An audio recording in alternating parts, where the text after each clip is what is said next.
ಸಮಸ್ತ 100ನೇ ಕೀರ್ತನೆ 1ರಿಂದ 5 ವಚನಗಳ ತನಕ. 100ನೇ ಕೀರ್ತನೆ 1ರಿಂದ 5 ವಚನಗಳ ತನಕ. ಸಮಸ್ತ ಭೂ ನಿವಾಸಿಗಳೇ, ಯೆಹೋವನಿಗೆ ಜಯಘೋಷ ಮಾಡಿರಿ. ಯೆಹೋವನನ್ನು ಸಂತೋಷದಿಂದ ಸೇವಿಸಿರಿ. ಉತ್ಸಾಹಧ್ವನಿ ಮಾಡುತ್ತಾ ಆತನ ಸನ್ನಿಧಿಗೆ ಬನ್ನಿರಿ. ಯೆಹೋವನೇ ದೇವರೆಂದು ತಿಳಿದುಕೊಳ್ಳಿರಿ. ನಮ್ಮನ್ನು ಉಂಟು ಮಾಡಿದವನು ಆತನೇ, ನಾವು ಆತನವರು. ಆತನ ಪ್ರಜೆ, ಆತನು ಪಾಲಿಸುವ ಹಿಂದೂ ಆಗಿದ್ದೇವೆ. ಕೃತಜ್ಞತಾ ಸ್ತುತಿಯೊಡನೆ ಆತನ ಮಂದಿರ ದ್ವಾರಗಳಿಗೂ, ಕೀರ್ತನೆಯೊಡನೆ ಆತನ ಅಂಗಳಗಳಿಗೂ ಬನ್ನಿರಿ. ಆತನ ಉಪಕಾರ ಸ್ಮರಿಸಿರಿ. ಆತನ ನಾಮವನ್ನು ಕೊಂಡಾಡಿರಿ. ಯೆಹೋವನು ಒಳ್ಳೆಯವನು, ಆತನ ಕೃಪೆಯು ಯುಗ ಯುಗಕ್ಕೂ, ಆತನ ಸತ್ಯತೆಯು ತಲತಲಾಂತರಕ್ಕೂ ಇರುವವು.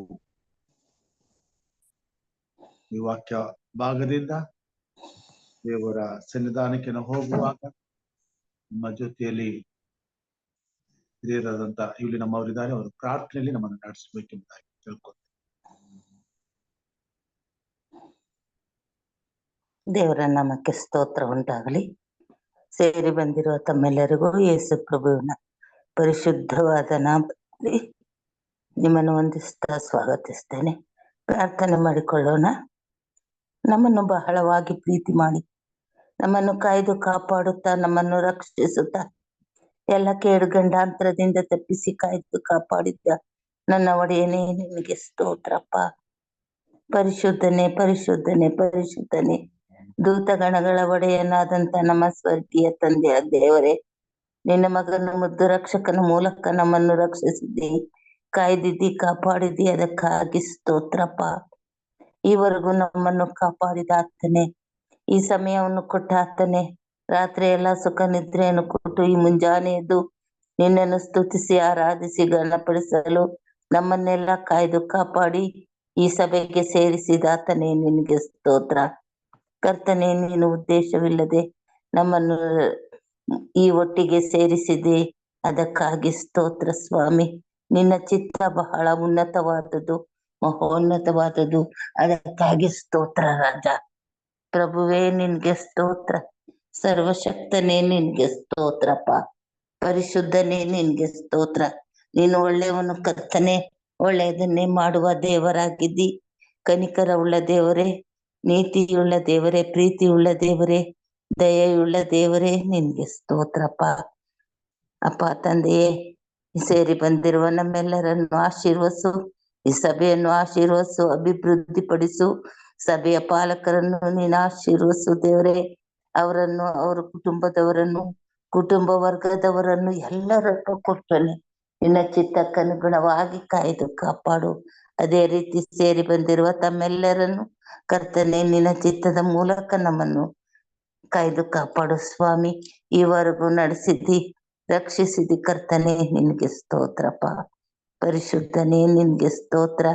ನೀತಿವಂತನೇ, ನಿನ್ಗೆ ಸ್ತೋತ್ರ. ನೀನು ನಿನ್ನ ಜೀವಿತದಲ್ಲಿ ಮಾಡಿದ ಪರಿಶುದ್ಧತೆ, ನೀತಿವಂತಿಕೆ ನಾವು ಕೂಡ ಕರ್ತನೆ ನಿನ್ನ ಚಿತ್ತಕ್ಕೆ ಅನುಗುಣವಾಗಿ ನಡೆಸುವ ಸ್ವಾಮಿ. ಕೈ ಹಿಡಿದು ನಡೆಸಪ್ಪ. ನಿನ್ನಂತೆ ನಮ್ಮನ್ನು ರಕ್ಷಿಸಪ್ಪ, ನಿನ್ನಂತೆ ನಮ್ಮನ್ನು ಕಾಯಪ್ಪ. ನಿನ್ನ ಪರಿಶುದ್ಧತೆಯಿಂದ ನಮ್ಮನ್ನು ಪರಿಶುದ್ಧರನ್ನಾಗಿ ಮಾಡಿ ಸ್ವಾಮಿ. ಹೌದು ಕರ್ತನೆ, ನಾನು ಪರಿಶುದ್ಧನಾಗಿರುವಂತೆ ನೀವು ಪರಿಶುದ್ಧರಾಗಿರಿ ಅಂತ ಹೇಳಿದ ಆತನೇ, ನಿನ್ನ ಸಾರೂಪ್ಯದಲ್ಲಿ ನಮ್ಮನ್ನು ಉಂಟು ಮಾಡಿದ ಆತನೇ, ನಿನ್ನ ಸ್ವಪ್ರಾಣವನ್ನು ಕೊಟ್ಟು ನಿನ್ನ ರಕ್ತ ಸುರಿಸಿ ನಮ್ಮನ್ನು ಕೊಂಡುಕೊಂಡಿರುವ ಆತನೇ. ಅದೇ ರೀತಿ ಕರ್ತನೆ, ನಮ್ಮನ್ನು ಪರಿಶುದ್ಧರನ್ನಾಗಿ ನೀತಿವಂತರನ್ನಾಗಿ ಕರ್ತನೆ, ನಿನ್ನ ಎರಡನೇ ಬರೋಣಕ್ಕೆ ಕಾದಿರುವವರಾಗಿ, ನಿನ್ನ ಆಜ್ಞಾವಿಧಿ ನಿಯಮಗಳನ್ನು ಅನುಸರಿಸುವವರಾಗಿ, ನಿನ್ನಲ್ಲಿ ನಂಬಿಕೆ ನಿರೀಕ್ಷೆ ಇಟ್ಟವರಾಗಿ, ನಿನ್ನಲ್ಲಿ ಕರ್ತನೆ ನಿನಗೆ ವಿಧೇಯರಾಗಿ, ನಮ್ಮ ಶಿಲುಬೆಯನ್ನು ಹೊತ್ತುಕೊಂಡು ನಿನ್ನ ಹಿಂದೆ ಬರುವಂತೆ ಬೇಕಾದೆಲ್ಲಾ ಸಹಾಯ ನಿನ್ ಪರಲೋಕ ದ್ವಾರವನ್ನು ತೆರೆದು ತುಂಬಿಸಪ್ಪ. ನಿನಗೆ ಸ್ತೋತ್ರ. ನಮ್ಮನ್ನು ಕೈ ಹಿಡಿದು ನಡೆಸ ರಾಜ. ನಿನಗೆ ಸ್ತೋತ್ರಪ್ಪ, ಸ್ತೋತ್ರ ಸ್ತೋತ್ರ, ಸ್ತುತಿ ಸ್ತೋತ್ರ, ಘನ ಮಾನ ಮಹಿಮೆ ನೀನೊಬ್ಬನಿಗೆ. ಯೇಸು ನಾಮದಲ್ಲಿ ಬೇಡಿ ಬಂದಿದ್ದೇನೆ ಸ್ವಾಮಿ, ಆಮೇಲೆ.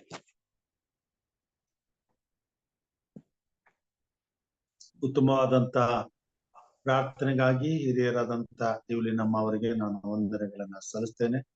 ಕರ್ತನು ನಮ್ಮನ್ನ ಆಶೀರ್ವಾದ ಮಾಡಲಿ.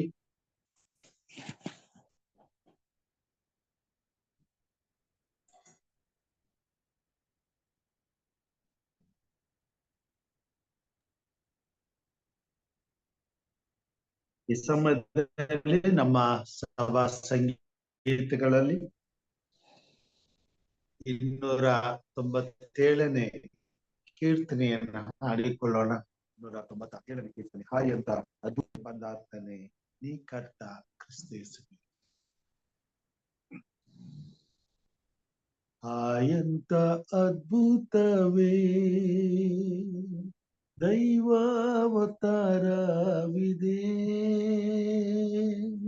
ಲೋಕಕ್ಕೆ ಬಂದತನೇ ಈ ಕರ್ತ ಕ್ರಿಸ್ತೇಸುವೆ. ಹಾಯಂತ ಅದ್ಭುತವೇ ದೈವಾವತಾರವಿದೆ, ಲೋಕಕ್ಕೆ ಬಂದಾತನೇ ಈ ಕರ್ತ ಕ್ರಿಸ್ತೇಸುವೆ. ದೈವ ಪದವಿಯನ್ನು ತ್ಯಜಿಸಿ ದಾಸನ ರೂಪವನಿ ಧರಿಸಿ, ದೈವ ಪದವಿಯನ್ನು ತ್ಯಜಿಸಿ ದಾಸನ ರೂಪವನಿ ತ್ಯಜಿಸಿ, ಸೇವಕನೇ ತಗ್ಗಿಕೊಂಡಿ ಮಾರಣವ ನೀ ಹೊಂದಿದಿ. ಆಯಂತ ಅದ್ಭುತವೇ ದೈವಾವತಾರವಿದೆ, ಲೋಕಕ್ಕೆ ಬಂದಾತನೇ ಈ ಕರ್ತ ಕ್ರಿಸ್ತೇಸುವೆ. ನೀನಿಲ್ಲದೆ ನಾನೆಲ್ಲಿಗೆ ಹೋಗೋದು ಹೇಗೆ ನಾ ಮುಂದಕ್ಕೆ, ನೀನಿಲ್ಲದೆ ನಾನೆಲ್ಲಿಗೆ ಹೋಗೋದು ಹೇಗೆ ನಾ ಮುಂದಕ್ಕೆ, ಸನ್ಮಾರ್ಗವ ತೋರೆ ನಗೆ ನೀ ಬಾರದೆ ನಡೆ. ಆಯಂತ ಅದ್ಭುತವೇ ದೈವಾವತಾರವಿದೆ, ಲೋಕಕ್ಕೆ ಬಂದಾತನೇ ಈ ಕರ್ತ ಕ್ರಿಸ್ತೇಸುವೆ. ನಿಸ್ತುಲ್ಯ ಸ್ನೇಹ ನಸೀಮ ಪ್ರೇಮ ಸ್ವರ್ಗೀಯ ಜ್ಞಾನ ನೀನೊಬ್ಬನೇ, ನಿಸ್ತುಲ್ಯ ಸ್ನೇಹ ನಸೀಮ ಪ್ರೇಮ ಸ್ವರ್ಗೀಯ ಜ್ಞಾನ ನೀನೊಬ್ಬನೇ, ಕ್ರಿಸ್ತೇಸುವೆ ನಾ ಕೇಳುವೆ ನಿನ್ನ ಕೃಪೆ ಬೇಕೆ ನಗೆ. ಆಯಂತ ಅದ್ಭುತವೇ ದೈವಾವತಾರವಿದೆ, ಲೋಕಕ್ಕೆ ಬಂದಾತನೇ ಈ ಕರ್ತ ಕ್ರಿಸ್ತೇಸುವೆ. ನನಗಾಗಿ ಸತ್ತಿ ಮೃತ್ಯುವಗೆತ್ತಿ ಉತ್ಥಾನವಾದಿ ದೀವಕ್ಕೆರಿದಿ, ನಂಗಾಗಿ ಸತ್ತಿ ಮೃತ್ಯುವಗೆತ್ತಿ ಉತ್ಥಾನವಾದಿ ದೀವಕ್ಕೆರಿದಿ, ನನ್ನನ್ನು ನೀ ರಕ್ಷಿಸಿದಿ, ನಿನ್ನೈಕ್ಯದಿ ಕಾಪಾಡಿದಿ. ಆಯಂತ ಅದ್ಭುತವೇ ದೈವಾವತಾರವಿದೆ,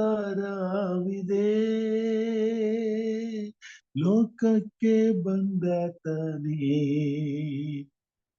ಈ ಕರ್ತ ಕ್ರಿಸ್ತೇಸುವೆ.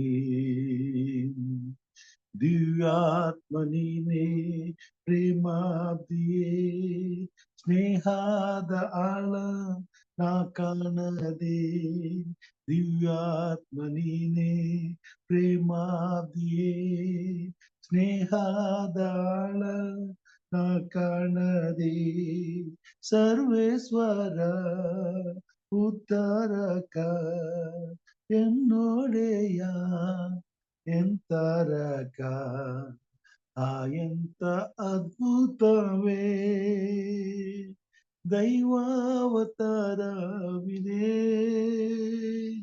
ಲೋಕಕ್ಕೆ ಬಂದಾತನೇ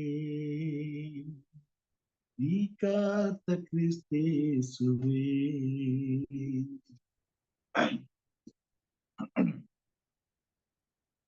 ದೇವರ ಪರಿಶುದ್ಧವಾದ ನಾಮಕ್ಕೆ ಕೋಟಿ ಕೋಟಿ ಸ್ತೋತ್ರಗಳನ್ನ ಸಲ್ಲಿಸುತ್ತಾ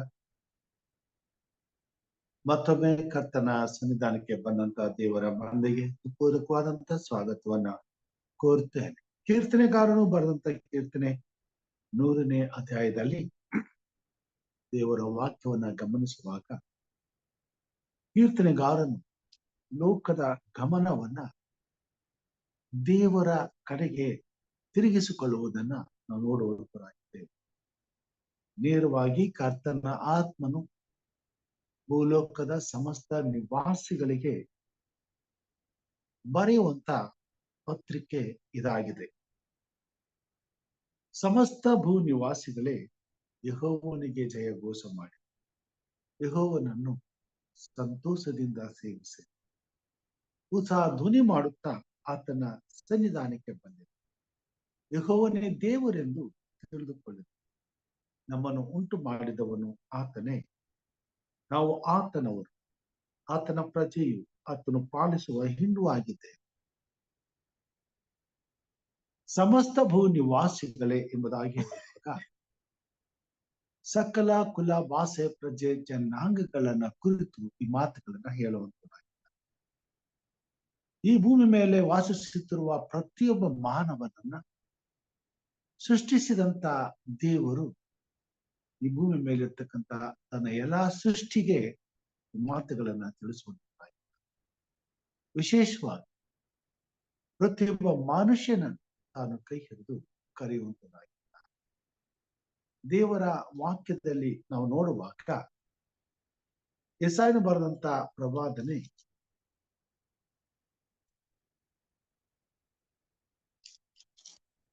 ಸತ್ಯವೇದದಲ್ಲಿ 55ನೇ ವಚನದಲ್ಲಿ 55ನೇ ಅಧ್ಯಾಯದಲ್ಲಿ 1ರಿಂದ ಕೆಲವೊಂದು ವಚನಗಳು ಓದುವಾಗ ಇಲ್ಲಿ ಹೇಳ್ತಾರೆ, ಎಲೈ ಬಾಯಾರಿದ ಸಕಲ ಜನರೇ ನೀರಿನ ಬಳಿಗೆ ಬನ್ನಿರಿ, ಹಣವಿಲ್ಲದವನು ಸಹ ಬರಲಿ, ಬನ್ನಿರಿ ಕೊಂಡುಕೊಳ್ಳಿರಿ, ಹಣ ಕೊಡದೆ ಕ್ರಯವಿಲ್ಲದೆ ತೆಗೆದುಕೊಳ್ಳಿರಿ, ಆಹಾರವಲ್ಲದಕ್ಕೆ ಹಣವನ್ನು ಏಕೆ ವ್ಯಯ ಮಾಡಿ ತೃಪ್ತಿಗೊಳ್ಳದಿಸದ ಪದಾರ್ಥಕ್ಕೆ ನಿಮ್ಮ ದುಡಿತವನ್ನು ವೆಚ್ಚ ಮಾಡುವುದಕ್ಕೆ ಕಿವಿಗೊಟ್ಟು ನನ್ನ ಮಾತನ್ನು ಕೇಳಿರಿ, ಒಳ್ಳೆಯದನ್ನು ಉಂಡು ಪೃಷ್ಠಾನದಲ್ಲಿ ಆನಂದ ಪಡಿರಿ, ಕಿವಿಯನ್ನು ಇತ್ತ ತಿರುಗಿಸಿರಿ, ನನ್ನ ಬಳಿಗೆ ಬನ್ನಿರಿ, ಆಲಿಸಿದರೆ ಬದುಕಿ ಬಾಳುವಿರಿ. ಪ್ರತಿಯೊಬ್ಬ ಮಾನವನ ಜೀವಿತದಲ್ಲಿ ದೇವರು ಕರೆಯುವಂಟು, ಎಲೈ ಬಾಯಾರಿದ ಸಕಲ ಜನರು ನನ್ನ ಬಳಿಗೆ ಸಮಸ್ತ ಭೂ ನಿವಾಸಿಗಳೇ ಯೆಹೋವನಿಗೆ ಜಯಘೋಷ. ಈ ಭೂಮಿ ಮೇಲೆ ಪ್ರತಿಯೊಬ್ಬ ಮಾನವನು ತನ್ನ ಸೃಷ್ಟಿಸಿದಂತ ಸೃಷ್ಟಿಕರ್ತನನ್ನ ತಿಳಿಯುವುದು ಅರ್ಥವಾಗಿದೆ. ಪ್ರತಿಯೊಬ್ಬ ಮನುಷ್ಯನು ತನ್ನನ್ನು ಸೃಷ್ಟಿಸಿದಂತ ಸೃಷ್ಟಿಕರ್ತನಿಗೆ ಕೃತಜ್ಞತೆಯನ್ನ ಸಲ್ಲಿಸಬೇಕಾಗಿದೆ. ಯಾಕಂತಂದ್ರೆ ಮೊಟ್ಟ ಮೊದಲನೇದಾಗಿ ಈ ಸೃಷ್ಟಿಯಲ್ಲಿ ನನ್ನನ್ನ ದೇವರು ನೆನೆಸಿಕೊಳ್ಳದೆ ಹೋಗಿದರೆ ಈ ಭೂಮಿ ಮೇಲೆ ಇಂಥ ಒಂದು ದೇವರ ಸೌಂದರ್ಯವನ್ನು, ದೇವರ ಸೃಷ್ಟಿಯ ಕಾರ್ಯದ ಜೊತೆಯಲ್ಲಿ ದೇವರ ಕೃಪಾ ಆಶೀರ್ವಾದಗಳನ್ನು ಅನುಭವಿಸುತ್ತಾರೆ. ಜೀವವಾಗಿ ಅನೇಕ ಜೀವಗಳ ಸಂಬಂಧಗಳಲ್ಲಿ ಬೆಸೆಯುತ್ತಾ ಬೆಳೆಯುತ್ತಾ ನಿಜವಾದಂತ ದೇವರ ಪ್ರೀತಿಯನ್ನ ಅನುಭವಿಸುತ್ತಾ ಜೀವಿಸುವಂತ ಒಂದು ಅವಕಾಶವನ್ನ ಮಾನವರಾದ ನಾವು ಕಳೆದುಕೊಳ್ತಿದ್ದೇವೆ. ದೇವರು ತನ್ನ ಕೃಪೆಯಿಂದ ನಮ್ಮನ್ನ ನೆನೆಸಿಕೊಂಡವರಾಗಿ ಸೃಷ್ಟಿಯಲ್ಲಿ ಒಂದು ಸೃಷ್ಟಿಯಾಗಿ ನಮ್ಮನ್ನು ಸೃಷ್ಟಿಸಿದ್ದರಿಂದ ಇವತ್ತು ಈ ಭೂಮಿ ಮೇಲೆ ನಾವು ಎಲ್ಲಾ ಸುಖವನ್ನು, ಸಂತೋಷವನ್ನು, ತೃಪ್ತಿಯನ್ನು ಅನುಭವಿಸುತ್ತೇವೆ. ಒಬ್ಬ ವ್ಯಕ್ತಿ ತನ್ನ ಜೀವಿತದಲ್ಲಿ ಒಂದು ದೊಡ್ಡ ಸಾಧನೆಯನ್ನು ಮಾಡಿದಾಗ ಹೆಮ್ಮೆ ಪಡ. ಒಬ್ಬ ವ್ಯಕ್ತಿ ತನ್ನ ಕುಟುಂಬದಲ್ಲಿ ಒಂದು ಉನ್ನತವಾದ ಕಾರ್ಯ ನಡೆದಾಗ ಸಂತೋಷ ಪಡ. ಒಬ್ಬ ವ್ಯಕ್ತಿ ತಾನು ಅಂದುಕೊಂಡ ಸಾರ್ಥಕವಾದಾಗ ಅವನು ಉತ್ಸಾಹ ಪಡ್ತಾನೆ ಮತ್ತು ತನಗೆ ಬೇಕಾದದ್ದನ್ನೆಲ್ಲ ಪಡೆದುಕೊಂಡವನಾಗಿ ಉಂಡು ತಿಂದು ಕುಡಿದು ತೃಪ್ತಿ ಪಡ್ತಾನೆ, ಸುಖವಾಗಿ ನಿದ್ರಿಸ್ತಾನೆ. ದಿನನಿತ್ಯ ಈ ಭೂಮಿ ಮೇಲೆ ನಡೆಯುವಂತ ಪ್ರತಿಯೊಂದು ಕಾರ್ಯಗಳಲ್ಲಿ ಭಾಗವಹಿಸ್ತಾನೆ, ಆನಂದಿಸ್ತಾನೆ, ಉಲ್ಲಾಸಿಸ್ತಾನೆ, ಸಂತೋಷವಾಗಿ ಜೀವಿಸ್ತಾನೆ. ಈ ಲೋಕದಲ್ಲಿ ಸಂತೋಷದ ದಿನಗಳನ್ನ ಅನುಭವಿಸುತ್ತಾ ಬದುಕ್ತಾನೆ. ಈ ಎಲ್ಲದಕ್ಕೂ ಕಾರಣ ದೇವರ ಸೃಷ್ಟಿಯಲ್ಲಿ ಒಂದು ಸೃಷ್ಟಿಯಾಗಿ ಕರ್ತನು ನನ್ನನ್ನು ಸೃಷ್ಟಿಸಿರುವುದು. ಆದರೆ ತನ್ನನ್ನು ಸೃಷ್ಟಿಸಿದಂತ ಸೃಷ್ಟಿಕರ್ತನು ಯಾರೆಂಬುದನ್ನ ಇಷ್ಟೆಲ್ಲ ಸುಖ, ಸಂತೋಷ, ಪ್ರೀತಿ, ಕೃಪೆ ಇವುಗಳೆಲ್ಲವನ್ನ ದಯಪಾಲಿಸಿದಂತ ತನ್ನನ್ನು ಸೃಷ್ಟಿಸಿದಂತ ನಿಜವಾದಂತ ಸೃಷ್ಟಿಕರ್ತನು ಯಾರು ಎಂಬುದಾಗಿ ತಿಳಿದುಕೊಳ್ಳುವಂತ ಅವಶ್ಯ ಪ್ರತಿಯೊಬ್ಬರಿಗೂ ಯಾಕೆ ಇದೆ ಎಂಬುದಾಗಿ ನಾವು ನೋಡುವಾಗ, ಈ ಭೂಮಿ ಮೇಲೆ ತನ್ನನ್ನು ಸೃಷ್ಟಿಸಿದಂತ ಸೃಷ್ಟಿಕರ್ತನನ್ನ ಜನರು ಮರೆತು ಬಿಟ್ಟಿದ್ದಾರೆ, ತೊರೆದು ಬಿಟ್ಟಿದ್ದಾರೆ.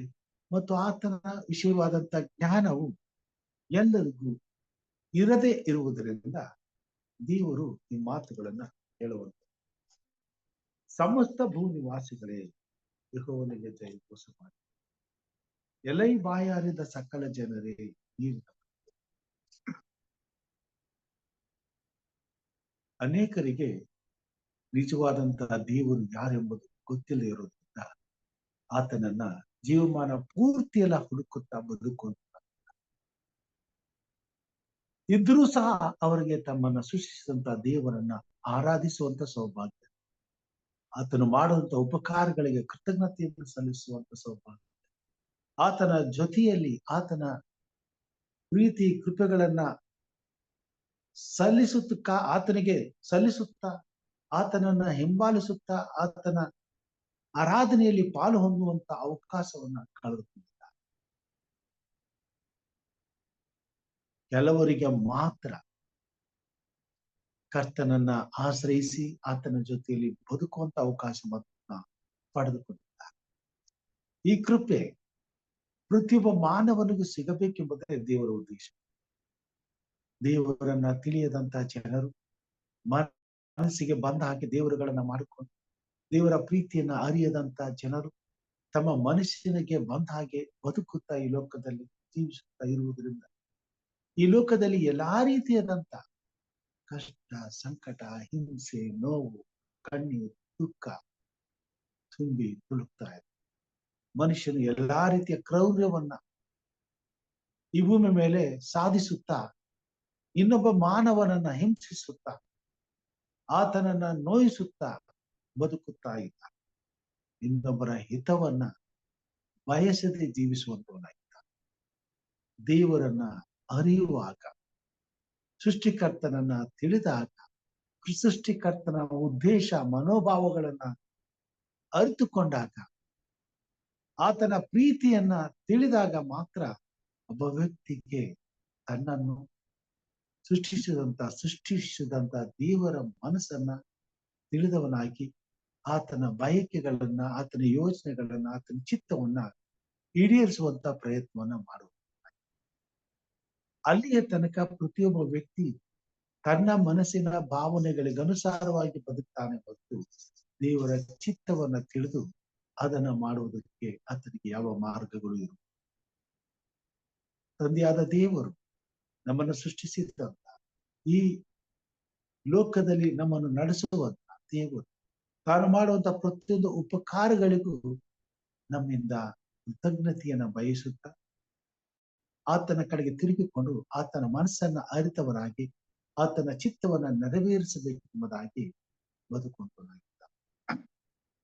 ಈ ಲೋಕದಲ್ಲಿ ಸೃಷ್ಟಿಸಲ್ಪಟ್ಟಿರುವಂತಹ ಪ್ರತಿಯೊಬ್ಬ ಮಾನವನು ತನ್ನ ಮಗನು ತನ್ನ ಮಗಳು ಆಗಿರುವುದರಿಂದ ನಾವೆಲ್ಲರೂ ಒಬ್ಬರಿಗೊಬ್ಬರು ಉಪಕಾರಿಗಳಾಗಿ ಒಬ್ಬರನ್ನೊಬ್ಬರ ಪ್ರೀತಿಸುತ್ತಾ ಒಬ್ಬರ ಜೀವಿತದಲ್ಲಿ ಮತ್ತೊಬ್ಬರು ಸೃಷ್ಟಿಕರ್ತನನ್ನ ನೋಡುತ್ತಾ ಬದುಕಬೇಕಾಗಿದೆ.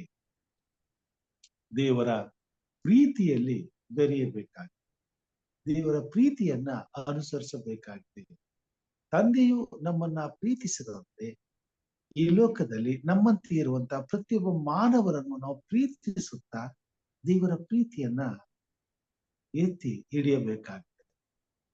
ಈ ಸತ್ಯವನ್ನ ಮಾನವನು ಅರಿತಾಗ ಮಾತ್ರ ಈ ಲೋಕದಲ್ಲಿ ದೇವರ ಮನಸ್ಸಿನಂತೆ ಜೀವಿಸ್ತಾನೆ, ದೇವರ ಇಷ್ಟದಂತೆ ಬದುಕ್ತಾನೆ, ದೇವರ ಚಿತ್ತದಂತೆ ನಡೆಯುವಂತವನಾಗಿದ್ದಾನೆ. ಈ ಒಂದು ಅವಕಾಶವನ್ನ ಮನುಷ್ಯನು ಕಳೆದುಕೊಂಡಿರುವುದರಿಂದ ಈ ಭೂಮಿ ಮೇಲೆ ತನ್ನನ್ನು ಸೃಷ್ಟಿಸಿದಂತ ಸೃಷ್ಟಿಕರ್ತನ ನಿಜವಾದಂತ ಆಲೋಚನೆಗಳನ್ನು ಯೋಜನೆಗಳನ್ನು ತಿಳಿಯದೆ ಬದುಕುತ್ತಿರುವುದರಿಂದ ಮನುಷ್ಯನು ಎಲ್ಲಾ ವಿಧವಾದಂತಹ ಪಾಪಕ್ಕೆ ಕೈ ಹಾಕಿದ್ದಾನೆ. ಕಾರಣ ತನ್ನ ಸೃಷ್ಟಿಸಿದಂತ ಸೃಷ್ಟಿಕರ್ತನ ಮೇಲಣ ಭಯವು ಇಲ್ಲದೆ ಬದುಕುತ್ತಾ ಇದ್ದ. ಲೋಕವು ಹೀಗೆ ಸಾಗಿದೆ. ಲೋಕದಲ್ಲಿ ಇರ್ತಕ್ಕಂಥ ಜನರೆಲ್ಲ ಒಂದು ದಿವಸ ಹುಟ್ಟುತ್ತಾರೆ, ಒಂದು ದಿವಸ ಸಾಯ್ತಾರೆ. ಅದ ನಂತರ ಅವರ ಬದುಕಿನಲ್ಲಿ ಮತ್ತೇನು ಇಲ್ಲ ಎಂಬುದಾಗಿ ತಿಳಿದು, ಆದರೆ ಪ್ರತಿಯೊಬ್ಬ ಮನುಷ್ಯನಿಗೂ ದೇವರು ಮಾಡಿದಂತ ಪ್ರತಿಯೊಂದು ಉಪಕಾರಗಳಿಗೆ ಬದಲಾಗಿ ಆತನನ್ನ ದೇವರು ಲೆಕ್ಕ ಕೇಳುವಂತನಾಗಿದ್ದಾನೆ. ಆ ಲೆಕ್ಕ ಕೇಳುವಂತ ಸಮಯ ಬರ್ತದೆ. ಆ ಸಮಯವನ್ನ ತಂದೆಯಾದ ದೇವರು ನೇಮಿಸಿದ್ದಾನೆ. ಸೃಷ್ಟಿಸಿದಂತಹ ಸೃಷ್ಟಿಕರ್ತನನ್ನ ಪ್ರತಿಯೊಬ್ಬ ಮಾನವನು ಎದುರುಗೊಳ್ಳಬೇಕಾಗ್ತದೆ. ಅದು ಈ ಲೋಕದ ಅಂತ್ಯದಲ್ಲಿ ಪ್ರತಿಯೊಬ್ಬ ಮಾನವನಿಗೂ ನ್ಯಾಯ ವಿಚಾರಣೆ ಆಗ್ತದೆ, ತೀರ್ಪಾಗ್ತದೆ. ಆ ತೀರ್ಪಿನಲ್ಲಿ ಪ್ರತಿಯೊಬ್ಬ ಮನುಷ್ಯನು ತಾನು ಮಾಡಿದಂತಹ ಪ್ರತಿಯೊಂದು ಪ್ರತಿಫಲಕ್ಕೆ ಲೆಕ್ಕ ಕೇಳುವಂತ. ಅದನ್ನ ಪ್ರಕಟಣೆಯಲ್ಲಿ 22ನೇ ಅಧ್ಯಾಯದಲ್ಲಿ ಆತನು ನಮಗೆ ತಿಳಿಸುವಂತನಾಗಿದೆ. 22ನೇ ಅಧ್ಯಾಯದಲ್ಲಿ 12ನೇ ವಚನದಲ್ಲಿ, ಇಗೋ ಬೇಗ ಬರುತ್ತೇನೆ, ನಾನು ಪ್ರತಿಯೊಬ್ಬನಿಗೆ ಅವನವನ ನಡತೆಯ ಪ್ರಕಾರ ಕೊಡತಕ್ಕ ಪ್ರತಿಫಲವು ನನ್ನ ಕೈಯಲ್ಲಿ ಇದೆ. ಪ್ರತಿಯೊಬ್ಬರಿಗೂ ಈ ಭೂಮಿ ಮೇಲೆ ಜೀವಿಸಿ ಮಾಡಿದಂತ ಪ್ರತಿಯೊಂದು ಕೃತ್ಯಗಳಿಗೆ, ಬದುಕಿದಂತ ಪ್ರತಿಯೊಂದು ನಡತೆಗೂ ತಕ್ಕಂತ ಪ್ರತಿಫಲವನ್ನ ದೇವರು ಕೊಡುವಂತಾಗಿದ್ದಾರೆ. ಮುಂದೆ ಆತನು ಹೇಳ್ತಾನೆ, ನಾನೇ ಆದಿಯು ಅಂತ್ಯವು, ಮೊದಲನೆಯವನು ಕಡೆಯವನು, ಪ್ರಾರಂಭವು ಸಮಾಪ್ತಿಯೂ ಆಗಿದ್ದೇನೆ. ತಮ್ಮ ನಿಲುವಂಗಿಗಳನ್ನು ತೊಳಕೊಂಡವರು ಧನ್ಯರು, ಅವರಿಗೆ ಜೀವ ವೃಕ್ಷದ ಹಕ್ಕು ಇರುವುದು. ಅವರು ಬಾಗಿಲುಗಳಿಂದ ಆ ಪಟ್ಟಣಗಳೊಳಗೆ ಸೇರುವರು. ತಾನು ಇರುವಂತ ಪರಿಶುದ್ಧವಾದಂತ ಪರಲೋಕದ ಪಟ್ಟಣದ ಬಾಗಿಲುಗಳನ್ನ ತೆರೆದು ಅವರು ಆ ಪಟ್ಟಣದೊಳಗೆ ಸೇರುವರು ಎಂಬುದಾಗಿ ಹೇಳುವಂತನಾಗಿದ್ದಾರೆ. ಯಾರು ತಮ್ಮ ನಿಲುವಂಗಿಗಳನ್ನ ತೊಳೆದುಕೊಂಡು, ನಿಲುವಂಗಿಗಳನ್ನ ತೊಳೆದುಕೊಳ್ಳುವುದು ಎಂಬುದರ ಅರ್ಥ ಏನು? ದೇವರ ಚಿತ್ತವನ್ನ ಅನುಸರಿಸಿ ನಡೆಯುವುದು. ಈ ಲೋಕದಲ್ಲಿ ನಡೆಯುತ್ತಿರುವ ಎಲ್ಲಾ ಪಾಪದ ಕಾರ್ಯಗಳನ್ನ ಬಿಟ್ಟು ದೇವರ ಯೋಜನೆಗೆ ತಕ್ಕಂತೆ ನಡೆದು ನೀತಿಯನ್ನ ಅನುಸರಿಸಿ ಜೀವಿಸುವಂತವರು. ಈ ನೀತಿಯನ್ನ ಅನುಸರಿಸಿ ಜೀವಿಸುವಂತ ಕೃಪೆಯನ್ನೇ ದೇವರು ಈ ಮಾನವನಿಗೆ ಕೊಟ್ಟು ಪಾಪದಲ್ಲಿ ಬದುಕಿ ಬಾಳುತ್ತಿರುವ ಮನುಷ್ಯರು ಪಾಪದ ಬಲೆಯಲ್ಲಿ ಸಿಕ್ಕಿ ನಾಶವಾಗುತ್ತಿರುವುದನ್ನ ಸಹಿಸದೆ ಮತ್ತು ಪಾಪದಿಂದ ಸಿಗುವಂತ ನಿತ್ಯವಾದ ಮರಣದಿಂದ ಅವರನ್ನ ಬಿಡಿಸುವುದಕ್ಕೋಸ್ಕರ ತಂದೆಯಾದ ದೇವರು ತಾನೇ ತನ್ನ ಮಕ್ಕಳನ್ನ ತನ್ನ ಬಳಿಗೆ ಹಿಂದಕ್ಕೆ ಕರೆದುಕೊಳ್ಳುವುದಕ್ಕೋಸ್ಕರ ತಾನು ಮಾಡಿದಂತ ಯೋಜನೆಯನ್ನ ಅರ್ಥ ಮಾಡಿಕೊಳ್ಳುವುದಕ್ಕೋಸ್ಕರ ಸ್ವಾಮಿ ಎಲೈ ಬಾಯಾರಿದ ಸಕಲ ಜನರೇ ನನ್ನ ಬಳಿಗೆ ಬನ್ನಿರಿ ಎಂಬುದಾಗಿ ಕರೆಯುವಂತನಾಗಿ ಈ ಲೋಕದಲ್ಲಿ ದೇವರನ್ನ ಹುಡುಕುತ್ತಿರುವಂತ ಪ್ರತಿಯೊಬ್ಬ ಮನುಷ್ಯನಿಗೂ ದೇವರ ಬಗ್ಗೆ ತಿಳ್ಕೊಳ್ಳಬೇಕೆಂಬತಕ್ಕಂಥ ಬಯಕೆ ಇದೆ. ಆ ಬಯಕೆಯ ದಾಹ ಮಾನವನ ಜೀವಿತದಲ್ಲಿ ಹಾಗೆ ಉಳಿದಿದೆ. ಮನುಷ್ಯನು ದೇವರನ್ನ ಹುಡುಕ್ತಾ ಇದ್ದಾನೆ, ಆದ್ರೆ ದೇವರು ಅವನಿಗೆ ಸಿಗ್ತೇ. ಆದ್ರೆ ದೇವರು ಅವನಿಗೆ ಯಾಕೆ ಸಿಗ್ತಿಲ್ಲ ಅಂತಂದ್ರೆ, ದೇವರಿರುವಂತ ಸ್ಥಳದ ಮಾರ್ಗದಲ್ಲಿ ಆತನು ನಡೆಯುತ್ತೆ. ಬದಲಾಗಿ ದೇವರನ್ನ ಬಿಟ್ಟು ದೂರ ಹೋಗುತ್ತಿರುವಂತ ಮಾರ್ಗದಲ್ಲಿ ಜೀವಿಸುತ್ತಿದ್ದಾನೆ. ಹೇಗೆ ದೇವರನ್ನ ಬಿಟ್ಟು ದೂರ ಹೋಗುವಂತ ಮಾರ್ಗದಲ್ಲಿ ಮನುಷ್ಯನು ಬದುಕ್ತಿದ್ದಾನೆ? ನಾವು ನೋಡ್ತೇವೆ ರೋಮಾಪುರ ಪತ್ರಿಕೆ 1ನೇ ಅಧ್ಯಾಯದಲ್ಲಿ ಈ ಮಾತುಗಳನ್ನ ದೇವರ ಆತ್ಮನು ಈ ಲೋಕದಲ್ಲಿರ್ತಕ್ಕಂಥ ಮಾನವರಿಗೆ ತಿಳಿಸುವಂತನಾಗಿ ಎಂಬುದಾಗಿ ಹೇಳುವಾಗ 18ನೇ ವಚನದಲ್ಲಿ ಈ ಮಾತುಗಳನ್ನು ಹೇಳ್ತಾನೆ. ದುಷ್ಟತನವನ್ನು ನಡೆಸಿ ಸತ್ಯವನ್ನು ಅಣಗಿಸುವವರಾದ ಮನುಷ್ಯರ ಎಲ್ಲಾ ವಿಧವಾದ ಭಕ್ತಿಹೀನತೆಯ ಮೇಲೆಯೂ ದುಷ್ಟತನದ ಮೇಲೆಯೂ ದೇವರ ಕೋಪವು ಪರಲೋಕದಿಂದ ತೋರಿ ಬರುತ್ತದೆ. ಯಾಕಂದರೆ ದೇವರ ವಿಷಯವಾಗಿ ತಿಳಿಯಬಹುದಾದದ್ದು ಅವರ ಮನಸ್ಸಿಗೆ ಸ್ಪಷ್ಟವಾಗಿ ತಿಳಿದದೆ. ಅದನ್ನು ಅವರಿಗೆ ದೇವರೇ ಸ್ಪಷ್ಟವಾಗಿ ತಿಳಿಸಿದನು. ಹೇಗೆಂದರೆ ಕಣ್ಣಿಗೆ ಕಾಣದಿರುವ ಆತನ ಗುಣಲಕ್ಷಣಗಳು, ಅಂದ್ರೆ ಆತನ ನಿತ್ಯ ಶಕ್ತಿಯು, ದೈವತ್ವವು ಜಗದುತ್ಪತ್ತಿ ಮೊದಲುಗೊಂಡು ಆತನು ಮಾಡಿದ ಸೃಷ್ಟಿಗಳ ಮೂಲಕ ಬುದ್ಧಿಗೆ ಗೊತ್ತಾಗಿ ಕಾಣಬರುತ್ತದೆ. ಹೀಗಿರುವುದರಿಂದ ಅವರು ಉತ್ತರವಿಲ್ಲದವರಾಗಿದ್ದಾರೆ. ಯಾಕಂದರೆ ದೇವರ ವಿಷಯವಾಗಿ ಅವರಿಗೆ ತಿಳುವಳಿಕೆ ಇದ್ದರೂ ಅವರು ಆತನನ್ನು ದೇವರೆಂದು ಘನಪಡಿಸಲಿಲ್ಲ. ಆತನ ಉಪಕಾರಗಳನ್ನು ನೆನೆಸಿ ಆತನನ್ನು ಸ್ತುತಿಸಲಿಲ್ಲ. ಅವರು ವಿಚಾರ ಮಾಡಿ ಫಲ ಕಾಣಲಿಲ್ಲ. ವಿವೇಕವಿಲ್ಲದ ಅವರ ಮನಸ್ಸು ಕತ್ತಲಾಯಿತು. ತಾವು ಜ್ಞಾನಿಗಳೆಂದು ಹೇಳಿಕೊಂಡು ಹುಚ್ಚರಾದರು. ಲಯವಿಲ್ಲದ ದೇವರ ಮಹಿಮೆಯನ್ನು ಬಿಟ್ಟು ಅದಕ್ಕೆ ಬದಲಾಗಿ ಲಯವಾಗುವ ಮನುಷ್ಯ, ಪಶು, ಪಕ್ಷಿ, ಸರ್ಪಾದಿಗಳ ಮೂರ್ತಿಯನ್ನು ಮಾಡಿಕೊಂಡರು. ಸದಾ ಜೀವಿಸುವಂತ ಹಕ್ಕನ್ನ ನೀಡುವಂತ, ಸಾರಾ ಸೃಷ್ಟಿಗಳಿಗೆ ಜೀವವನ್ನ ನೀಡಿದಂತ ಸೃಷ್ಟಿಕರ್ತನನ್ನ ತೊರೆದು ಸೃಷ್ಟಿಯ ವಸ್ತುಗಳನ್ನೇ ತಮ್ಮ ದೇವರೆಂಬುದಾಗಿ ಮಾಡಿಕೊಂಡು ಅವುಗಳ ಮೂರ್ತಿಯನ್ನ ಆರಾಧಿಸುವಂತ ಜನರಾಗಿದ್ದಾರೆ. ಮೂರ್ತಿ ಪೂಜೆಯನ್ನ ಮಾಡುತ್ತಾ ಬದುಕುತ್ತಿದ್ದಾರೆ. ಮೂರ್ತಿಯಲ್ಲಿ ದೇವರನ್ನ ಹುಡುಕುತ್ತಿದ್ದಾರೆ. ನಿಜವಾದಂತ ದೇವರನ್ನ ಅರಿಯುವಂತ ಮಾರ್ಗವನ್ನ ತೊರೆಯುವುದು ಇದೇ ಆಗಿದೆ. ಸೃಷ್ಟಿಕರ್ತನನ್ನ ಬಿಟ್ಟು ಸೃಷ್ಟಿಯ ವಸ್ತುಗಳನ್ನ ಪೂಜೆ ಮಾಡ್ತಕ್ಕಂಥದ್ದು. ಈ ಲೋಕದಲ್ಲಿ ಪ್ರತಿಯೊಬ್ಬ ಮನುಷ್ಯನು ಈ ದುಷ್ಕೃತ್ಯಕ್ಕೆ ಕೈ ಹಾಕಿದ್ದಾನೆ ಮತ್ತು ಇದರಲ್ಲಿ ಸಂತೋಷಿಸ್ತಾನೆ, ಉಲ್ಲಾಸಿಸ್ತಾನೆ. ಇದರಲ್ಲಿ ತನ್ನ ಉದ್ಧಾರವನ್ನ ಬಯಸ್ತಾನೆ, ತನ್ನ ಖುಷಿಯನ್ನ ಬಯಸ್ತಾನೆ, ತನ್ನ ಸಂತೋಷವನ್ನ ಬಯಸ್ತಾನೆ. ಈ ರೀತಿಯಾದಂತ ಜೀವಿತದಿಂದ ತನ್ನ ಜೀವಿತದಲ್ಲಿ ಸದಾಕಾಲ ನೆಮ್ಮದಿಯಿಂದ ಸಂತೋಷದಿಂದ ಬದುಕುವಂತ ಆಸೆಯನ್ನು ಕಟ್ಟಿಕೊಂಡು ತನ್ನನ್ನು ಸೃಷ್ಟಿಸಿದಂತ ದೇವರು ಇದೇ ಎಂಬುದಾಗಿ ನಂಬಿ ಅವುಗಳಿಗೆ ಅಡ್ಡಬಿದ್ದು ಆತನ ಅವುಗಳನ್ನ ಆರಾಧಿಸ್ತಿದ್ದಾರೆ. ಕೀರ್ತನೆಗಾರನು ಅದರ ಬಗ್ಗೆ 115ನೇ ಕೀರ್ತನೆಯಲ್ಲಿ ಹೀಗೆ ಬರೀತಕ್ಕಂಥದ್ದಾಗಿದ್ದಾರೆ.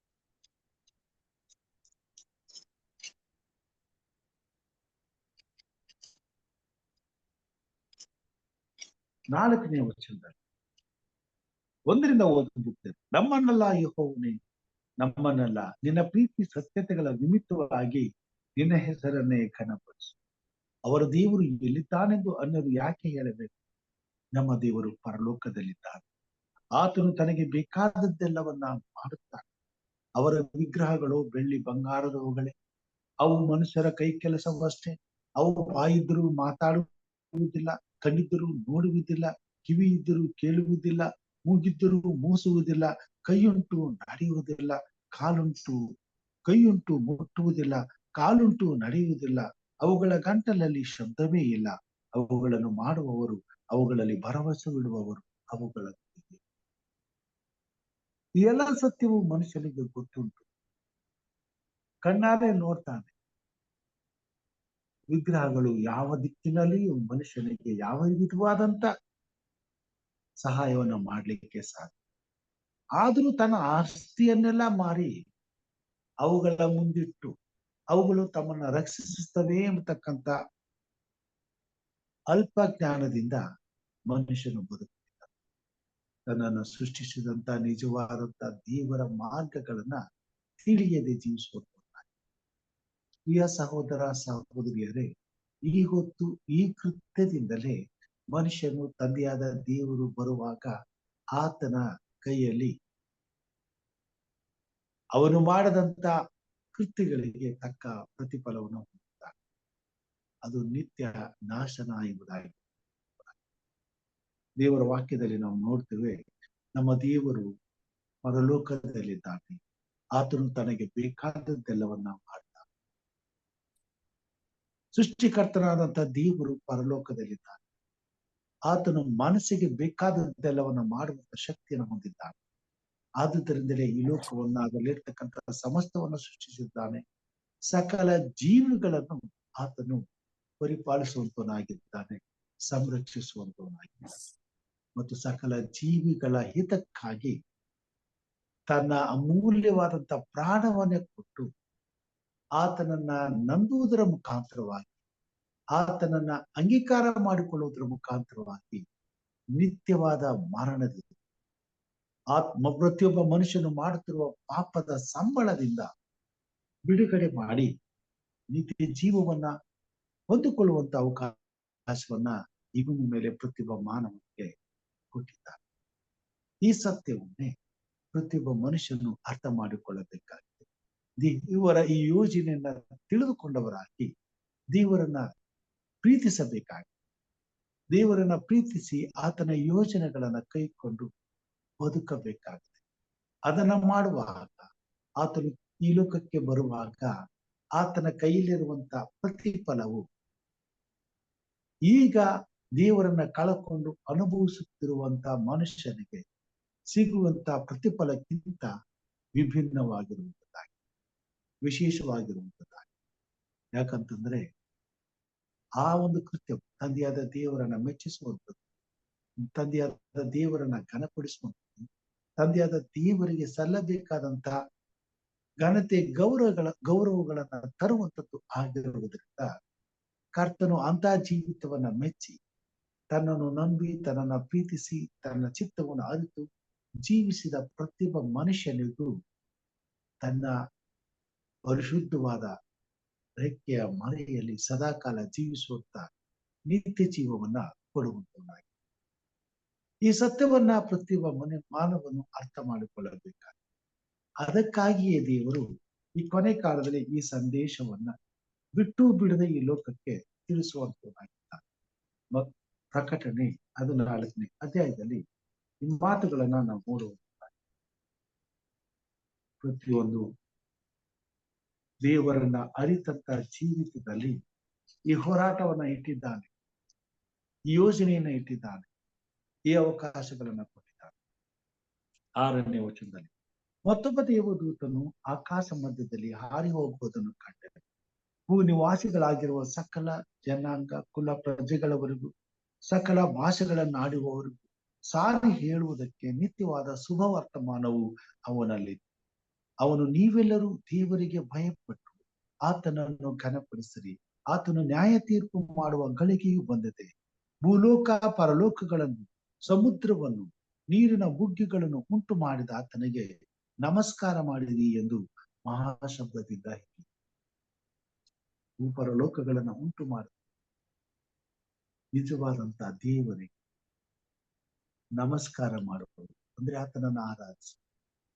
ನೀವೆಲ್ಲರೂ ದೇವರಿಗೆ ಭಯಪಟ್ಟು ಆತನನ್ನ ಘನಪಡಿಸಿರಿ, ಯಾಕಂದ್ರೆ ಆತನು ನ್ಯಾಯ ತೀರ್ಪು ಮಾಡುವ ಗಳಿಗೆ.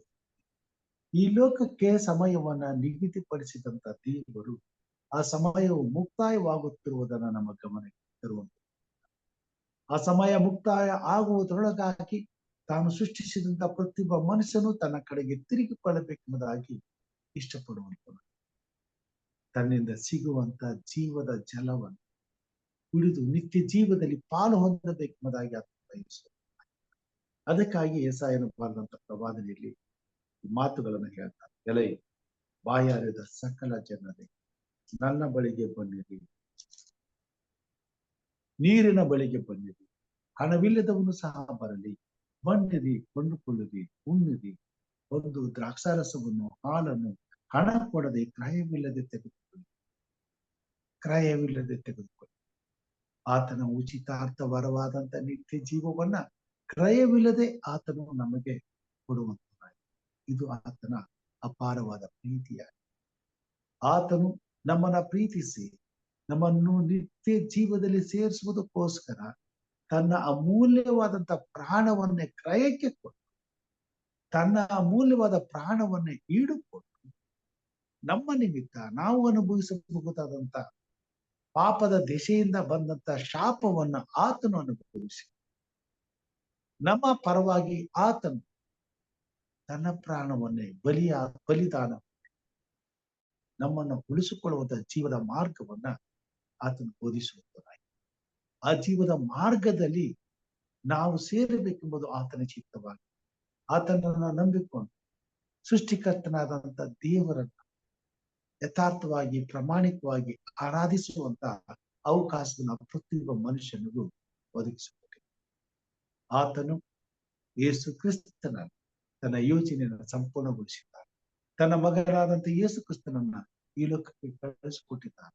ಆತನನ್ನು ತನ್ನನ್ನು ಸೃಷ್ಟಿಸಿದಂತ ಸೃಷ್ಟಿಕರ್ತನೆಂಬುದಾಗಿ ತಿಳಿದು ಆತನನ್ನು ತನ್ನ ಒಡೆಯನು, ತನ್ನ ರಕ್ಷಕನನ್ನಾಗಿ ಅಂಗೀಕಾರ ಮಾಡಿಕೊಂಡು ಈ ಭೂಮಿ ಮೇಲೆ ತಾನು ಬದುಕಿ ಮಾಡಿದಂತ ಪ್ರತಿಯೊಂದು ಪಾಪಗಳಿಗೆ ಪಶ್ಚಾತ್ತಾಪ ಪಟ್ಟು ಕ್ಷಮೆಗಾಗಿ ಆತನಲ್ಲಿ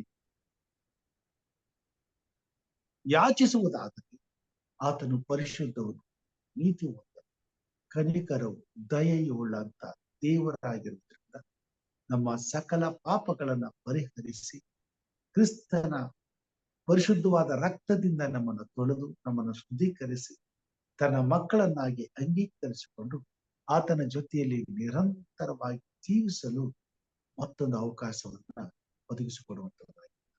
ಈ ಅವಕಾಶವನ್ನ ಸಕಲ ಕುಲ, ಭಾಷೆ, ಪ್ರಜೆ, ಜನಾಂಗಗಳಿಗೆ, ಸಮಸ್ತ ಭೂ ನಿವಾಸಿಗಳಿಗೆ ಉಚಿತಾರ್ಥ ವರವಾಗಿ ಯಾವ ಕ್ರಯವಿಲ್ಲದೆ ಆತನು ಕೊಡುವಂತನಾಗಿದ್ದಾನೆ. ಅದನ್ನ ಯೆಶಾಯನು ಬರೀತಾನೆ, ಎಲೆಯು ಬಾಯಾರದ ಸಕಲ ಜನರೇ ನೀರಿನ ಬಳಿಗೆ ಬನ್ನಿ, ಹಣವಿಲ್ಲದವನು ಸಹ ಬರಲಿ, ಬನ್ನಿರಿ, ಕೊಂಡುಕೊಳ್ಳಿರಿ, ಉಣ್ಣಿರಿ, ಬಂದು ದ್ರಾಕ್ಷಾರಸವನ್ನು, ಹಾಲನ್ನು ಹಣ ಕೊಡದೆ ಕ್ರಯವಿಲ್ಲದೆ ತೆಗೆದುಕೊಳ್ಳಿ. ಜೀವಾಧಾರಕ್ಕೆ ಬೇಕಾದಂತ ಜೀವವನ್ನ ಕ್ರಯವಿಲ್ಲದೆ ತೆಗೆದುಕೊಳ್ಳಿ. ಸಮಸ್ತ ಭೂ ನಿವಾಸಿಗಳೇ ಯೆಹೋವನನ್ನು ಜಯಘೋಷದಿಂದ ಯೆಹೋವನಿಗೆ ಜಯಘೋಷ ಮಾಡಿ ಯೆಹೋವನನ್ನು ಸಂತೋಷದಿಂದ ಸೇವಿಸಿ ಉತ್ಸಾಹ ಧ್ವನಿ ಮಾಡುತ್ತಾ ಆತನ ಸನ್ನಿಧಾನಕ್ಕೆ ಬಂದು ಯೆಹೋವನೇ ದೇವರೆಂದು ತಿಳಿದುಕೊಳ್ಳಲು ನಮ್ಮನ್ನು ಉಂಟು ಮಾಡಿದವರು ಆತನೇ. ಪ್ರತಿಯೊಬ್ಬ ಮನುಷ್ಯನಿಗೂ ಈ ಸತ್ಯ ಮನವರಿಕೆ, ಈ ಸತ್ಯವನ್ನ ಮನವರಿಕೆ ಮಾಡಿಕೊಡುವುದಕ್ಕೋಸ್ಕರವೇ ಸ್ವಾಮಿ ಭೂಮಿ ಮೇಲೆ ತನ್ನ ಜನರ, ತಾನು ಆರಿಸಿಕೊಂಡಂತ ಜನರನ್ನ ಈ ಲೋಕಕ್ಕೆ ಕಳಿಸಿದ್ದಾರೆ.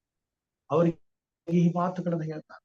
ಮತ್ತಾಯನು ಬರೆದಂತ ಸುವಾರ್ತೆ 28ನೇ ಅಧ್ಯಾಯ ಸತ್ಯವೇದವನ್ನು ತಿರುಗಿಸಿದಾಗ ಈ ಸತ್ಯವನ್ನ ಲೋಕದ ಜನರಿಗೆ ತಿಳಿಸುವಂತ ಮತ್ತಾಯನು ಬರೆದಂತ ಸುವಾರ್ತೆ 28ನೇ ಅಧ್ಯಾಯದ 18ನೇ ವಚನದಲ್ಲಿ, ಪರಲೋಕದಲ್ಲಿಯೂ ಭೂಲೋಕದಲ್ಲಿಯೂ ಎಲ್ಲ ಅಧಿಕಾರವು ನನಗೆ ಕೊಡಲ್ಪಟ್ಟಿದೆ. ಆದುದರಿಂದ ನೀವು ಹೊರಟು ಹೋಗಿ ಎಲ್ಲ ದೇಶಗಳ ಜನರನ್ನು ಶಿಷ್ಯರನ್ನಾಗಿ ಮಾಡಿರಿ. ಅವರಿಗೆ ತಂದೆಯ, ಮಗನ, ಪವಿತ್ರಾತ್ಮನ ಹೆಸರಿನಲ್ಲಿ ದೀಕ್ಷಾಸ್ನಾನ ಮಾಡಿಸಿ, ನಾನು ನಿಮಗೆ ಆಜ್ಞಾಪಿಸಿದ್ದನ್ನೆಲ್ಲ ಕಾಪಾಡಿಕೊಳ್ಳುವುದಕ್ಕೆ ಅವರಿಗೆ ಉಪದೇಶ ಮಾಡಿರಿ. ನೋಡಿರಿ, ನಾನು ಯುಗದ ಸಮಾಪ್ತಿಯವರೆಗೂ ಎಲ್ಲ ದಿವಸ ನಿಮ್ಮ ಸಂಗಡ ಇರುವನು ಎಂಬುದಾಗಿ ತಿಳಿಸುತ್ತದೆ. ಮಾರ್ಕನು ಬರೆದಂತ ಸುವಾರ್ತೆ 16ನೇ ಅಧ್ಯಾಯ 15ನೇ ವಚನದಲ್ಲಿ ಮಾತುಗಳನ್ನೇ, ನೀವು ಲೋಕದ ಎಲ್ಲಾ ಕಟ್ಟ ಕಡೆಗೆ ಹೋಗಿ ಜಗತ್ತಿಗೆಲ್ಲ ಸುವಾರ್ತೆಯನ್ನ ಸಾರಿರಿ. ನಂಬಿ ದೀಕ್ಷಾಸ್ನಾನ ಮಾಡಿಸಿಕೊಳ್ಳುವವನು ರಕ್ಷಣೆ ಹೋಗುವ, ನಂಬದೆ ಹೋಗುವವನು ದಂಡನೆಗೆ ಗುರಿಯಾಗುವ. ಜಗತ್ತಿಗೆಲ್ಲ ಹೋಗಿ ಈ ಸುವಾರ್ತೆಯನ್ನು ಸಾರಬೇಕಾಗಿ ಕ್ರಯವಿಲ್ಲದೆ ನಿತ್ಯ ಜೀವದ ಉಚಿತಾರ್ಥ ವರವನ್ನ ಪ್ರತಿಯೊಬ್ಬ ಮಾನವನ ಮುಂದೆ ದೇವರು ಉಚಿತವಾಗಿ ಆತನನ್ನ ನಂಬುವುದರ ಮುಖಾಂತರವಾಗಿ ಈ ಉಚಿತಾರ್ಥ ವರವಾದಂತ ನಿತ್ಯ ಜೀವವನ್ನ ನಾವು ಪಡೆದುಕೊಳ್ಳಬಹುದಾಗಿದೆ. ರೋಮಾಪುರ ಪತ್ರಿಕೆ 6ನೇ ಅಧ್ಯಾಯಕ್ಕೆ 3ನೇ ಅಧ್ಯಾಯಕ್ಕೆ ನಾವು ಹೋಗುವಾಗ ಅಲ್ಲಿ ಮಾತುಗಳನ್ನ ನಮಗೆ ತಿಳಿಸುವಂತವರಾಗಿದ್ದಾರೆ. 3ನೇ ಅಧ್ಯಾಯ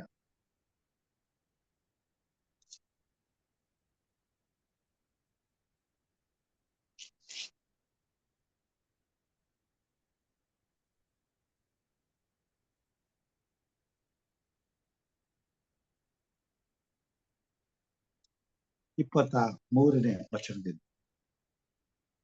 3ನೇ ಅಧ್ಯಾಯ 23ನೇ ವಚನದಿಂದ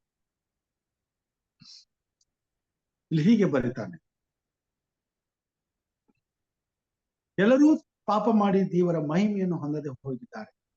ಅವರು ನೀತಿವಂತರೆಂದು ನಿರ್ಣಯ ಹೊಂದುವುದು ದೇವರ ಉಚಿತಾರ್ಥವಾದ ಕೃಪೆಯಿಂದಲೇ ಕ್ರಿಸ್ತ ಯೇಸುವಿನಿಂದಾದ ಪಾಪ ವಿಮೋಚನೆಯ ಮೂಲಕವಾಗಿ ಆಗುವುದು.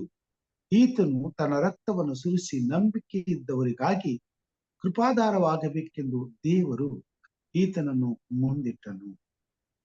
ತಂದೆಯಾದ ದೇವರು ಯೇಸು ಕ್ರಿಸ್ತನನ್ನ ಭೂಮಿಗೆ ಮಾನವನ ಪಾಪದ ಪರಿಹಾರವಾಗಿ ಕಳುಹಿಸಲ್ಪಟ್ಟಿರುವುದರಿಂದ ಆತನನ್ನ ನಂಬುವಂತವರಿಗೆ ಮಾತ್ರ ಈ ಉಚಿತಾರ್ಥವಾದ ವರವನ್ನ ನಮಗೆ ಕೊಟ್ಟಿದ್ದಾರೆ. ರೋಮಾಪುರ ಪತ್ರಿಕೆ 6ನೇ ಅಧ್ಯಾಯದಲ್ಲಿ ಈ ಮಾತುಗಳನ್ನ ಹೇಳ್ತಾನೆ. 22ರಿಂದ 23ನೇ ವಚನ. ಈಗಲಾದರೂ ನೀವು ಪಾಪದಿಂದ ಬಿಡುಗಡೆಯನ್ನು ಹೊಂದಿ ದೇವರಿಗೆ ದಾಸರಾದದ್ರಿಂದ ಪರಿಶುದ್ಧರಾಗುವುದೇ ನಿಮಗೆ ಫಲ. ಕಡೆಗೆ ದೊರೆಯುವಂಥದ್ದು ನಿತ್ಯ ಜೀವ. ಯಾಕಂದರೆ ಪಾಪವು ಕೊಡುವ ಸಂಬಳ ಮರಣ, ದೇವರ ಉಚಿತಾರ್ಥ ವರವು ನಮ್ಮ ಕರ್ತನಾದ ಯೇಸು ಕ್ರಿಸ್ತನಲ್ಲಿರುವ ನಿತ್ಯ ಜೀವ.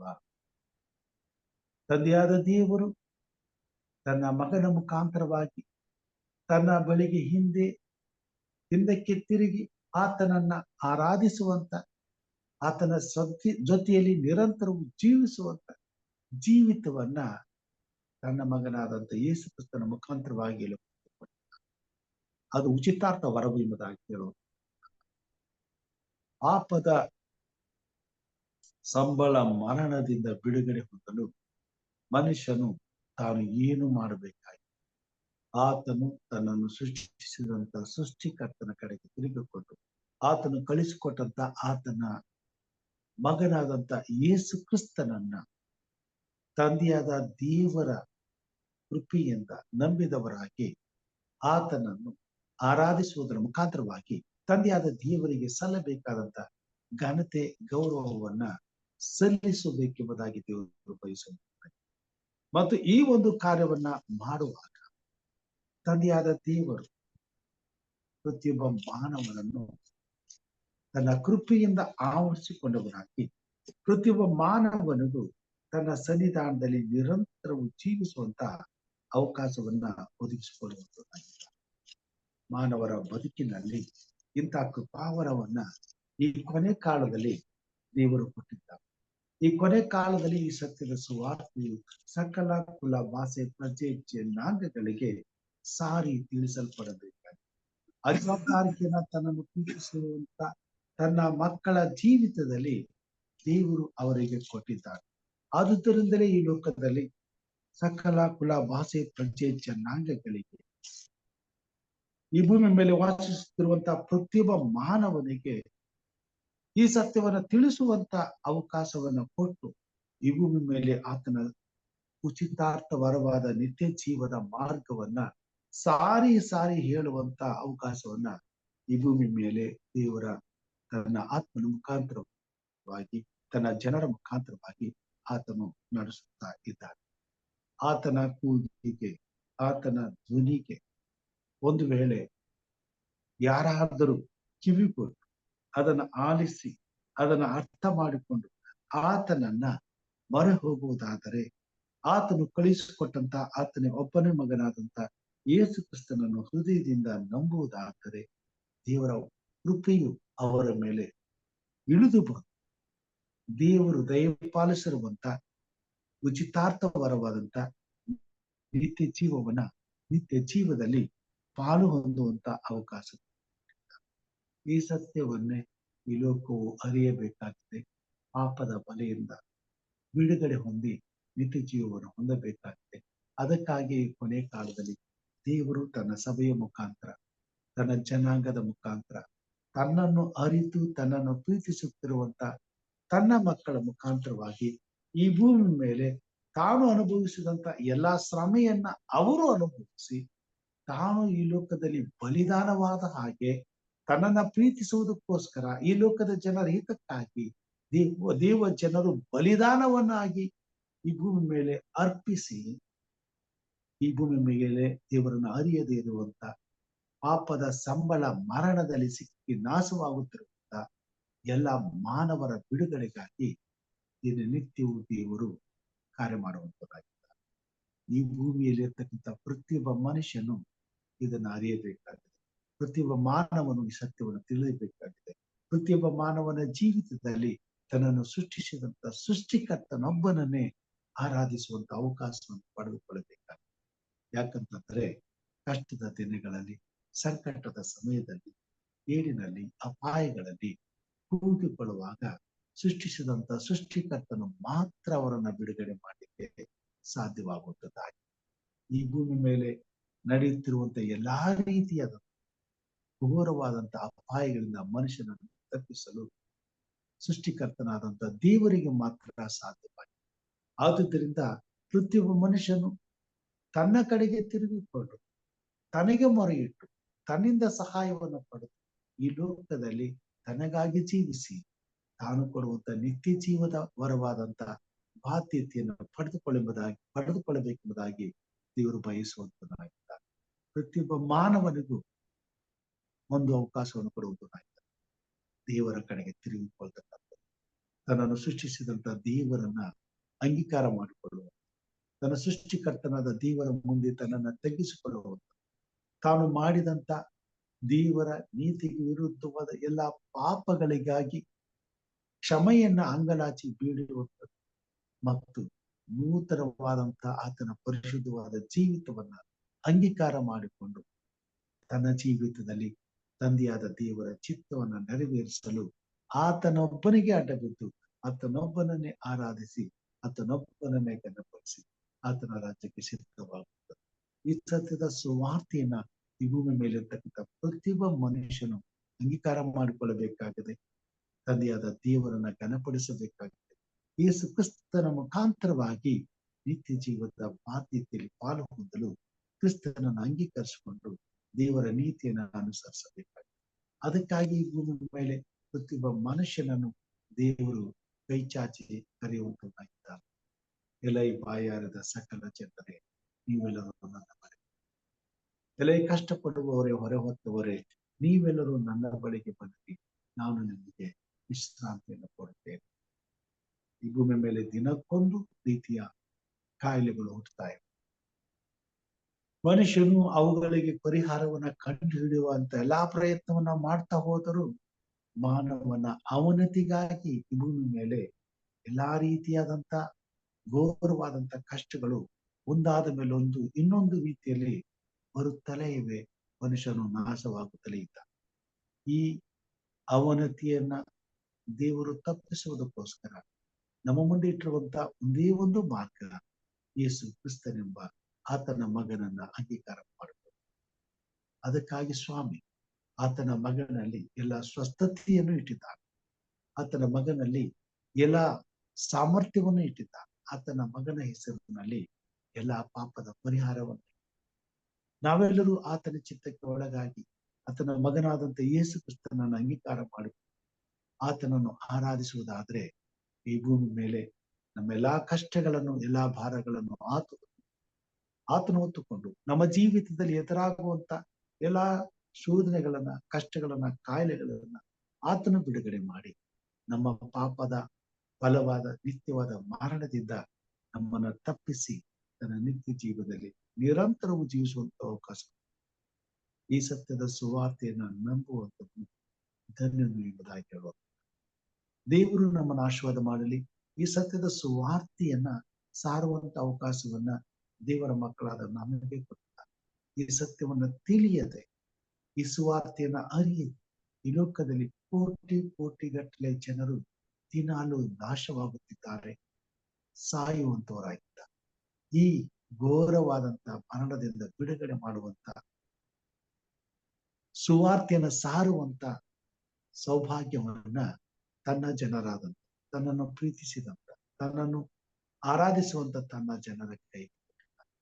ಇದನ್ನ ನಾವು ಈ ಕೊನೆ ಕಾಲದಲ್ಲಿ ಸಕಲ ಕುಲ, ಭಾಷೆ, ಕಚ್ಚೆ, ಜನಾಂಗಗಳಿಗೆ ಸಾರಿ ಹೇಳಬೇಕಾಗಿದೆ. ನಿತ್ಯವೂ ನಾಶವಾಗುತ್ತಿರುವ ಕೋಟಿ ಕೋಟಿ ಆತ್ಮಗಳನ್ನ ರಕ್ಷಿಸಬೇಕಾಗಿದೆ. ದೇವರ ಆತ್ಮನು ನಮ್ಮಲ್ಲಿದ್ದುಕೊಂಡು ಈ ಕಾರ್ಯವನ್ನು ನೆರವೇರಿಸಬೇಕಾಗಿದೆ.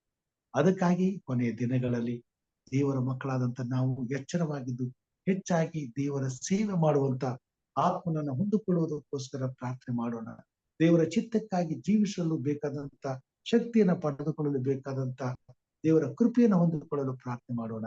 ಮತ್ತು ದೇವರ ಉಚಿತಾರ್ಥ ವರವಾದ ನಿತ್ಯ ಜೀವದಲ್ಲಿ ಪಾಲು ಹೊಂದಿದವರಾಗಿ ಇತರರಿಗೆ ಆ ಜೀವದಾನ ಮಾಡುವಂತ ಸೇವೆಯನ್ನ ಮಾಡುವುದಕ್ಕೆ ದೇವರು ನಮ್ಮನ್ನು ಉಪಯೋಗಿಸು ಎಂಬುದಾಗಿ ಪ್ರಾರ್ಥನೆ. ಹಾಗಾದಾಗ ಮಾತ್ರ ದೇವರ ಭರಣವು ಬೇಗನೆ ಆಗುವಂತದ್ದಾಗಿರ್ತದೆ. ಪಾಪದ ಅಂತ್ಯ ಆಗ್ತದೆ. ಪಾಪದ ಬಲೆಯಿಂದ ನಾನು ಮತ್ತು ನೀವು ಸಂಪೂರ್ಣವಾಗಿ ತಪ್ಪಿಸಿಕೊಂಡವರಾಗಿ ಆತನಲ್ಲಿರುವಂತಹ ನಿತ್ಯ ಜೀವದ ಬಾಧ್ಯತೆಯನ್ನ ನಾವು ಬೇಗನೆ ಪಡೆದುಕೊಳ್ಳಲು ಸಾಧ್ಯವಾಗುತ್ತದೆ. ಹಾಗೆ ಮಾಡುವ ಹಾಗೆ ದೇವರ ಆತ್ಮನು ಪ್ರತಿಯೊಬ್ಬ ದೇವರ ಮಗಳನ್ನ ನಡೆಸಲಿ ಎಂಬುದು ನನ್ನ ಪ್ರಾರ್ಥನೆಯಾಗಿದೆ. ಅದಕ್ಕಾಗಿ ದೇವರು ನಮ್ಮನ್ನ ಸಿದ್ಧಪಡಿಸಲಿ ಮತ್ತು ನಾವು ಅದಕ್ಕಾಗಿ ಪ್ರಾರ್ಥನೆ ಮಾಡಿ. ಈ ಸಮಯದಲ್ಲಿ ಈಗಾಗಲೇ ನಾವು ನೋಡ್ತಾ ಇದ್ದೇವೆ, ಘೋರವಾದಂತ ಕಾಯಿಲೆಗಳು ಒಂದಾದ್ರ ಮೇಲೆ ಒಂದು ಈ ಭೂಮಿ ಮೇಲೆ ಹೆರಿಗೆ ಬರ್ತಾರೆ. ಈಗ ಸದ್ಯಕ್ಕೆ ಕೊರೋನಾ ಆದ್ಮೇಲೆ ಮತ್ತೆ ಈ ಡೆಂಗಿ ಜ್ವರ ಎಂತಕ್ಕಂಥ ಎಲ್ಲಾ ಕಡೆ ಆವರಿಸ್ಕೊಂಡಿದೆ. ಎಷ್ಟು ಮಟ್ಟಿಗೆ ತೀಕ್ಷ್ಣವಾಗ್ತದೋ ನಮಗೆ ಗೊತ್ತಿಲ್ಲ. ಎಷ್ಟು ಜೀವಗಳನ್ನ ಬಲಿ ತೆಗೆದುಕೊಳ್ತದೋ ನಮಗೆ ಗೊತ್ತಿಲ್ಲ. ಎಷ್ಟು ಮಕ್ಕಳು ಅನಾಥರಾಗ್ತಾರೋ ನಮಗೆ ಗೊತ್ತಿಲ್ಲ. ಎಷ್ಟು ತಂದೆ ತಾಯಿಗಳು ದಿಕ್ಕಿಲ್ಲದವರಾಗ್ತಾರೋ ನಮಗೆ ಗೊತ್ತಿಲ್ಲ. ಆದ್ರೆ ಈ ಘೋರವಾದಂತ ಈ ಕಾಯಿಲೆಯಿಂದ ಮುಂದೆ ಬರುವಂತ ಇಂಥ ಯಾವುದೇ ಕಾಯಿಲೆಗಳು ಮನುಷ್ಯನನ್ನು ತಪ್ಪಿಸಲು ದೇವರಿಗೆ ಮಾತ್ರ ಸಾಧ್ಯ. ಈ ಕಾರಣದಿಂದ ದೇವರ ಮಕ್ಕಳಾದ ನಾವು ಇಂಥ ಘೋರವಾದಂತ ಭಯಂಕರವಾದಂತ ಕಷ್ಟದಿಂದ, ಕಾಯಿಲೆಯಿಂದ ಮನುಷ್ಯನನ್ನ, ಪ್ರತಿಯೊಬ್ಬ ಮಾನವನನ್ನ ಮುಟ್ಟಿ ಸ್ವಸ್ಥಪಡಿಸಿ ಮತ್ತು ಇದು ಮತ್ತೆ ಹೆಚ್ಚು ಅಭಿವೃದ್ಧಿ ಆಗದೆ ಮುಂದುವರಿಯದೆ ಅದನ್ನ ದೇವರು ತಡೆಯುವಂತೆ ನಾವು ಪ್ರಾರ್ಥನೆ ಮಾಡಬೇಕಾಗಿದೆ. ಅನೇಕರು ಕಾಯಿಲೆಯಿಂದ ಮಾತ್ರ ಸಾಯದೆ ಅಪರಾಧಗಳಿಂದ ಸಾಯುತ್ತಿದ್ದಾರೆ. ದಿನನಿತ್ಯವೂ ಭೂಮಿ ಮೇಲೆ ಕ್ರೌರ್ಯವು ಹೆಚ್ಚಾಗಿದೆ. ನಾನಾ ವಿಧವಾದಂತ ಅಪರಾಧಗಳನ್ನ ಜನರು ಮಾಡ್ತಿದ್ದಾರೆ. ನಿಷ್ಕಾರಣವಾಗಿ ನಿರ್ದಯಿಗಳಾಗಿ ತಮ್ಮಂತೆ ಇರುವಂತ ಜನರನ್ನ ಕೊಲ್ಲುವಂತ ಕ್ರೌರ್ಯಕ್ಕೆ ಕೈ ಹಾಕಿದ್ದಾರೆ. ಎಲ್ಲಾ ದೇಶಗಳಲ್ಲಿ ಇವತ್ತು ಕೊಲೆ ಮಾಡತಕ್ಕಂಥದ್ದು ಸಾಮಾನ್ಯವಾಗಿದೆ. ಯಾವ ಭಯವಿಲ್ಲದೆ ಮನುಷ್ಯರು ಒಬ್ಬರನ್ನೊಬ್ಬರು ಸಾಯಿಸುತ್ತಾರೆ. ಹೀಗಿರುವಾಗ ಮಾನವ ಸಂತತಿ ತನ್ನ ಅವನತಿಗೆ ತಾನೇ ಕಾರಣವಾಗಿ ಜೀವಿಸುತ್ತದೆ. ಇಂತಹ ಪರಿಸ್ಥಿತಿಯಿಂದ ಪ್ರತಿಯೊಬ್ಬ ಮನುಷ್ಯನನ್ನ ತಪ್ಪಿಸಲು ದೇವರ ಆತ್ಮನು ಕಾರ್ಯ ಮಾಡಬೇಕೆಂಬುದಾಗಿ ಪ್ರಾರ್ಥಿಸಿ. ಈ ಸಮಯದಲ್ಲಿ ಈ ಒಂದು ಡೆಂಗಿ ಜ್ವರದಿಂದ ಮತ್ತು ಮನುಷ್ಯನ ಕ್ರೌರ್ಯದಿಂದ, ಅಪರಾಧ ಬೆಸಗುತ್ತಿರುವ ಈ ಕ್ರೌರ್ಯದಿಂದ ಮಾನವನನ್ನ ತಪ್ಪಿಸುವುದಕ್ಕೋಸ್ಕರ ದೇವರಲ್ಲಿ ಅಂಗಲಾಚಿ ಬೇಡಿಕೊಳ್ಳೋಣ. ಹಾಗೆ ಇನ್ಯಾವುದಾದರೂ ಪ್ರಾರ್ಥನೆ ವಿಜ್ಞಾಪನೆಗಳಿದ್ದರೆ ತಿಳಿಸಬೇಕೆಂಬುದಾಗಿ ನಾನು ನಿಮ್ಮಲ್ಲಿ ಕೇಳಿಕೊಳ್ಳುತ್ತೇನೆ. ನಮ್ಮ ಮಧ್ಯದಲ್ಲಿ ಹಿರಿಯರಾದಂತಹ ಲೋಕೇಶ್ ಅಂಕಲ್ ಅವರಿದ್ದಾರೆ. ಅವರು ಕೊನೆಯ ಪ್ರಾರ್ಥನೆಯನ್ನು ಮಾಡುವಂತವರಾಗಿದ್ದಾರೆ.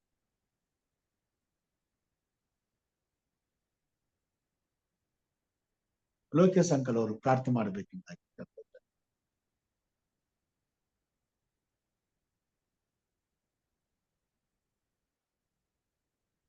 ಇದ್ದೀರಾ?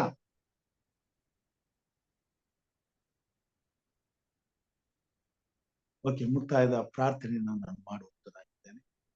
ನಂತರ ಪರಲೋಕದ ಪ್ರಾರ್ಥನೆ, ದೈವಾಶೀರ್ವಾದಗಳೊಂದಿಗೆ ಈ ಕೂಟವನ್ನು ಮುಕ್ತಾಯ ಮಾಡೋಣ. ಮಹೋನ್ನತನಾದ ತಂದೆಯಾದ ದೇವರೇ, ಪರಾತ್ಪರನೇ, ಸರ್ವಶಕ್ತನೇ, ಉನ್ನತೋನ್ನತನೇ, ರಾಜಾದಿ ರಾಜನೇ, ಪರಾಕ್ರಮಿಶಾಲಿಯಾದ ದೇವರೇ, ನಮ್ಮನ್ನ ಪ್ರೀತಿಸಿ ನಮಗೋಸ್ಕರ ನಿನ್ನ ಅಮೂಲ್ಯವಾದ ಪ್ರಾಣವನ್ನು ಕಲ್ವಾರಿ ಶಿಲುಬೆ ಮೇಲೆ ದಾರಿ ಎರೆದು ನಮ್ಮೆಲ್ಲ ಅಪರಾಧಗಳನ್ನ ಕ್ಷಮಿಸಿದಂತ ನಮ್ಮ ಒಡೆಯನೇ, ನಮ್ಮ ರಕ್ಷಕ ಯೇಸುವೆ, ನಿನ್ನ ನಾಮಕ್ಕೆ ಕೋಟಿ ಕೋಟಿ ಸ್ತೋತ್ರ. ಈ ಬೆಳಗಿನ ಜಾವದಲ್ಲಿ ಎಚ್ಚರವಾಗಿದ್ದು ಪ್ರಾರ್ಥಿಸುವಂತ ಈ ಅವಕಾಶವನ್ನು ನಮಗೆ ಕೊಟ್ಟದಕ್ಕಾಗಿ ಸ್ತೋತ್ರ. ನಿನ್ನ ಅಪಾರವಾದ ಕೃಪೆ ನಮ್ಮ ಮೇಲಿರ್ಲಿ ಸ್ವಾಮಿ.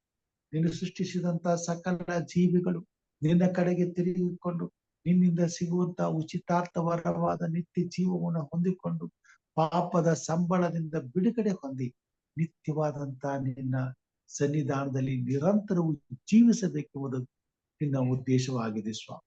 ಅದಕ್ಕಾಗಿ ಈ ಭೂಮಿಯನ್ನು ಅದರಲ್ಲಿರ್ತಕ್ಕಂಥ ಸಮಸ್ತವನ್ನು ನೀನು ಸಹಿಸಿಕೊಳ್ಳುತ್ತಾ ದಿನನಿತ್ಯವೂ ಸ್ವಾಮಿ ನಿನ್ನ ಬಳಿಗೆ ಹಿಂದಿರುಗಿ ಬರಲು ಮತ್ತೊಂದು ಅವಕಾಶಗಳನ್ನ ಪ್ರತಿಯೊಬ್ಬ ಮಾನವನ ಜೀವಿತದಲ್ಲಿ ಯಥಾರ್ಥವಾಗಿ ಅನುಗ್ರಹಿಸುತ್ತಾ ಬರುತ್ತಾ ಇದೆಯಪ್ಪ. ಇದಕ್ಕಾಗಿ ನಿನಗೆ ಸ್ತೋತ್ರ. ಈ ಕೃಪೆಯ ಕಾಲವು ಮುಗಿಯುವುದರ ಮುಂಚಿತವಾಗಿ ಸತ್ಯದ ಸ್ವಾರ್ಥೆಯು ಸಾರಲ್ಪಡಬೇಕಾಗಿದೆ. ಈ ಸ್ವಾರ್ಥೆಯ ಮುಖಾಂತರವಾಗಿ ಪ್ರತಿಯೊಬ್ಬ ಮನುಷ್ಯನು ನಿನ್ನನ್ನು ಅರಿಯಬೇಕಾಗಿದೆ, ನಿನ್ನನ್ನು ನಂಬಿಕೊಳ್ಳಬೇಕಾಗಿದೆ, ತನ್ನ ಪಾಪದಿಂದ ಬಿಡುಗಡೆ ಹೊಂದಬೇಕಾಗಿದೆ, ನಿತ್ಯವಾದ ವಿಮೋಚನೆಯನ್ನು ಹೊಂದಿಕೊಳ್ಳಬೇಕಾಗಿದೆ.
ಸರ್ ಮ್ಯೂಟ್ ಆಗಿದೆ ನೋಡಿ.